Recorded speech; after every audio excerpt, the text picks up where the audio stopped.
Hi friends, welcome to my channel. இன்னைக்கு 12th Maths chapter 8 exercise 8.3 first sum தான் பார்க்க போறோம்.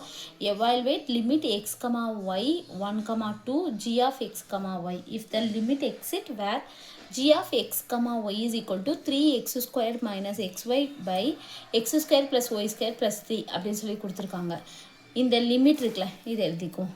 அதாவது limit x, y tends to 1, 2 g of x, y நமக்கு கொடுத்துருக்காங்க g of x, y இங்கே அதை தூக்கி இதில் அப்படியே சப்ஸ்டியூட் பண்ணிடுவோம்.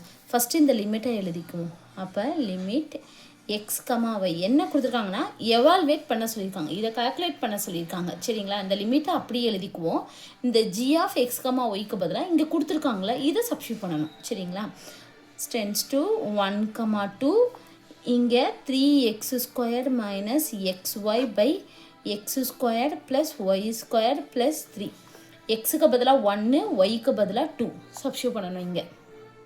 அப்போது லிமிட் x, y இப்போ நம்ம இதை அப்ளை பண்ணுறோம்ல, அப்போ இது எழுதணும்னு தேவை கிடையாது. சரிங்களா, x yக்கு பதிலாக 1, 2 போட போகிறோம். அப்போ இந்த லிமிட்டை வந்து நம்ம எழுதணும்னு தேவையில்லை.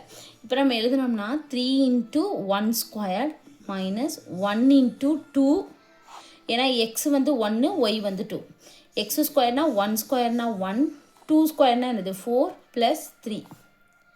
அப்போது 1 into 3 into 1 ஸ்கொயர்னா 3 into 1 3, 3 minus 2. அப்போது 3 minus 2 divide 4 5 8. அப்போ 1/8.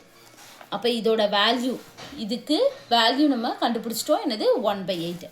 அப்போ நம்ம எழுதிக்கும் limit x, y tends to 1, 2 g of x, y is equal to 1/8. அவ்வளோதான் இந்த சம் கண்டுபிடிச்சிட்டோம். தேங்க்யூ.